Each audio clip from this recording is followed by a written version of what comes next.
সুপ্রিয় শিক্ষার্থী বন্ধুরা, ম্যাথ গ্রাউন্ডে সবাইকে স্বাগতম। আজকে আমরা অনুশীলনী 6.2 এর 20 এর খ নাম্বার অঙ্কের সমাধান করব। তো চলো বন্ধুরা শুরু করি। তো প্রথমে আমরা প্রদত্ত সমীকরণটা লিখে নেই। x + 4y = 11 এটা 1 নম্বর সমীকরণ, আর 4x - y = 10 এটা 2 নম্বর সমীকরণ। 1 নং সমীকরণ হতে পাই। তো দেখো 1 নং সমীকরণ কি আছে, x + 4y = 11। তো এটা আমরা এখানে লিখি, বা 4y, এই xটাকে আমরা ডান পক্ষে নিয়ে যাব, তাহলে এখানে x প্লাস আছে, এখানে হইছে মাইনাস। অতএব y = 11 - x/4। এখানে এই 4টা এখানে ভাগ হইছে, এটা 4।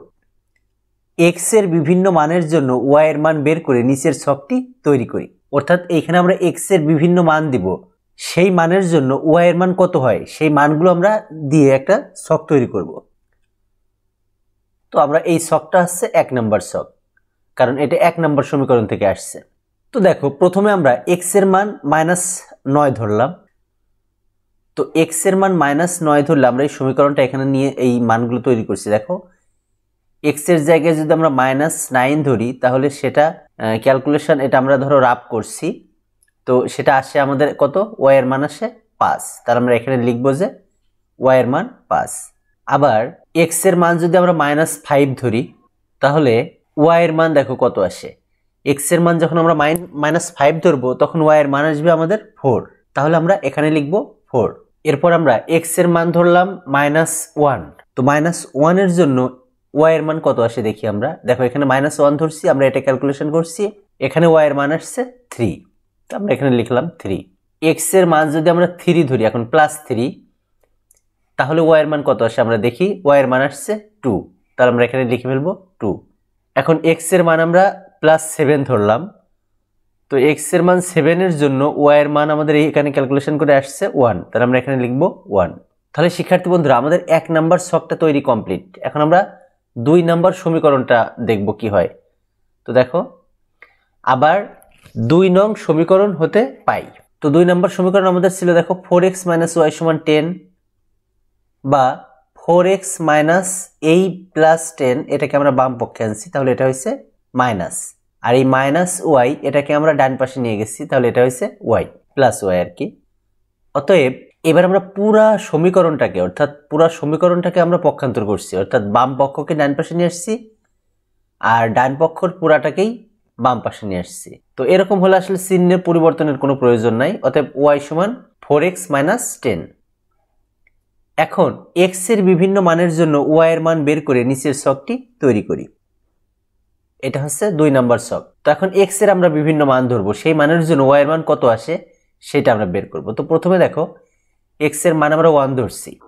তো x এর মান 1 এর জন্য দেখো এই যে x যেখানে ছিল, x এর জায়গায় আমরা 1 লিখছি। তো x এর মান 1 এর জন্য y এর মান আসে আমাদের -6। তো আমরা এটা লিখবো যে এখানে -6। এরপর x এর মান আমরা 2 ধরছি। দেখো x এর মান 2, যখন x এর জায়গায় আমরা 2 লিখছি, তখন আমাদের y এর মান আসছে -2।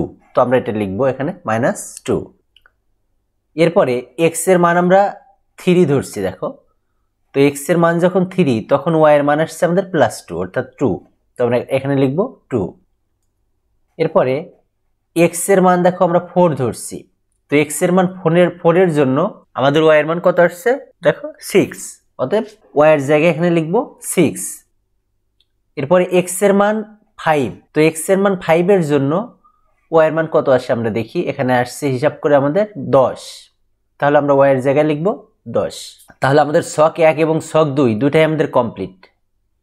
এখন আমরা এই দুইটা ছক দিয়ে আমাদের গ্রাফ পেপারে স্থানাঙ্কগুলো বসাবো। তো আমরা গ্রাফ পেপারে চলে আসলাম।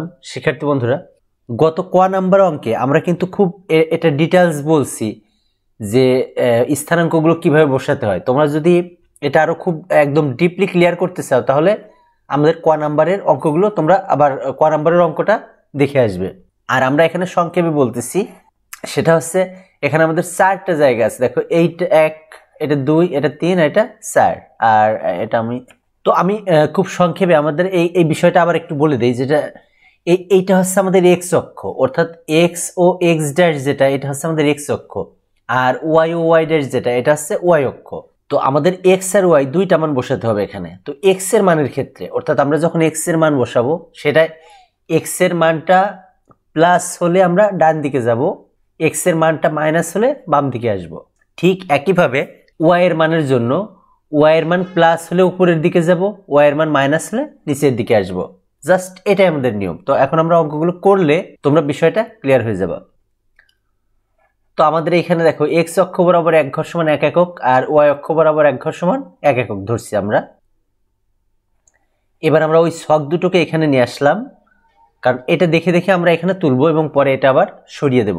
তো প্রথম আমাদের দেখো এখানে এক্স এর মান কি আছে -9। তো আমরা কি বলছি এক্স এর ক্ষেত্রে মাইনাস হলে বাম দিকে আসবো আর প্লাস হলে ডান দিকে। তো এক্স এর মানে আমার এখানে আছে কত -9, তার মানে আমরা এক্স এর ক্ষেত্রে কোথায় যাব বাম দিকে, আর ওয়াই এর ক্ষেত্রে কোথায় যাব দেখো 5 ঘর উপরে, কারণ 5টা কি আছে প্লাস না মাইনাস, প্লাস আছে, প্লাস থাকলে উপরে যাব। তাহলে আমরা প্রথমে আসবো দেখো এক্স এর ক্ষেত্রে বাম দিকে আসবো, তাহলে এক্স এর ক্ষেত্রে এখানে -9 তাহলে -9 ঘর বাম দিকে আসবো। তাহলে দেখো 1 2 3 4 5 6 7 8 9। তো আমরা -9 ঘর বাম দিকে আসলাম আর এবার আছে +5 ওয়াই এর মান। তাহলে আমরা এখান থেকে 5 ঘর উপরের দিকে চলে যাব। 1 2 3 4 5। তাহলে এইটাই হবে আমাদের এই স্থানাঙ্কের যে বিন্দুটা, দেখো এখানে আমরা দিলাম এবং এইখানে আমরা উল্লেখ করে দেবো যে এই বিন্দুটার নাম কি, এটা কত -9 আর 5। এরপরে আছে দেখো -5 আর 4। তাহলে আমরা 5 ঘর বামে আসবো, 1 2 3 4 5 আর এখান থেকে 4 ঘর উপরে 1 2 3 4। তাহলে এইটা হবে আমাদের বিন্দু। তো এখানে আমরা বিন্দুটা দিলাম এবং এটা লিখে দিলাম যেটা -5 আর 4। এরপরে আছে -1 3। তাহলে দেখো 1 ঘর বামে যাব আর 3 ঘর উপরে, তাহলে 1 2 3। তাহলে এইটা হবে আমাদের সেই বিন্দু। আর এখানে আমরা নামটা লিখে দেবো -1 3। এরপরে দেখো এটা আমাদের এক্সও প্লাস ওয়াইও প্লাস, তার মানে কি আমরা ডান দিকে যাব আবার উপরের দিকে যাব। তাহলে ডান দিকে কয় ঘর 3 ঘর, 1 2 3 আর উপরের দিকে 2 ঘর 1 2। তাহলে এইটা হবে আমাদের বিন্দু। আর এখানে আমরা নামটা লিখে দেবো 3 2। এরপরে দেখো 7 আর 1। তাহলে আমরা 7 ঘর ডানে গিয়ে 1 ঘর উপরে, তাহলে 1 2 3 4 5 6 7 আর এখান থেকে 1 ঘর উপরে। তাহলে এটার নাম দেব 7 1। এবার আমরা এই বিন্দুগুলো যোগ করে দেই। তো যোগ করে দিলাম। এখন আমরা ছক 2 এর যে বিন্দুগুলো স্থানাঙ্কগুলো এগুলো দিয়ে আমরা বিন্দু তৈরি করি। দেখো প্রথমে আছে 1 আর -6। তো 1টা কি প্লাস, তার মানে এটা ডান দিকে যাবে, আর -6 তাহলে এটা নিচের দিকে আসবে। তাহলে আমরা 1 ঘর ডানে গিয়ে এইখান থেকে আমরা 6 ঘর নিচে নামবো, 1 2 3 4 5 6 এটা। তো এখানে বিন্দুটা নিলাম, এটা নাম দিলাম 1 আর -6। এরপর আছে 2 -2। তাহলে প্রথমে 2, তার মানে 1 2 আর এখান থেকে 2 ঘর নিচে 1 2 এটা। তো এই বিন্দুটার নাম দিলাম 2 আর -2। এরপরে আমরা যাব 3 ঘর ডাইনে গিয়ে 2 ঘর উপরে, তাহলে 1 2 3 ঘর ডাইনে গেলাম, এরপরে 2 ঘর উপরে, দেখো 1 2। অর্থাৎ এই বিন্দুটা কিন্তু আমাদের ন্যায় আছে, এটা কমন বিন্দু, এটা দুই পাশে আছে। তো তার মানে এটা হচ্ছে 3 আর 2। দেখো এই বিন্দুটাই কিন্তু আমাদের এই দুইটা ছকে সবসময় মনে রাখবা, তোমার অঙ্ক সঠিক হতে হলে এই ছক 1 আর 2 এ একটা অন্তত স্থানাঙ্ক থাকবে যেটা দুইটাতেই সমান। অর্থাৎ যেমন দেখো এখানে 3 আর 2 এখানেও আছে এখানেও আছে, তো এটা সেই কমন বিন্দুটা, অর্থাৎ 3 আর 2। তো এটা আমাদের অলরেডি নেওয়া হয়ে গেছে, নামও দেওয়া আছে। তো এরপরেরটা আমরা নেই, দেখো 4 আর 6। তার মানে কি 4 ঘর ডানে 1 2 3 4 আর 6 ঘর উপরে 1 2 3 4 5 6। অর্থাৎ এই বিন্দুটা তো নিলাম, এটার নাম দিলাম 4 আর 6। এরপরে আছে 5 10। তাহলে 1 2 3 4 5 এরপর 10, 1 2 3 4 5 6 7 8 9 10 এইখানে। তো এটা আমাদের সেই বিন্দু, এটার নাম দিলাম 5 10। এখন আমরা এই বিন্দুগুলো যোগ করব। দেখো যোগ করলাম, এই যে দুইটা বিন্দু এটা কমন বিন্দুতে এসে আমাদের ক্রস করছে, দেখো এটা যোগ হয়েছে। তাহলে এই 3 2 যে বিন্দুটা এইখানে যোগ হয়েছে, এই যে যোগ হয়েছে এটার আমরা নাম দিলাম এ।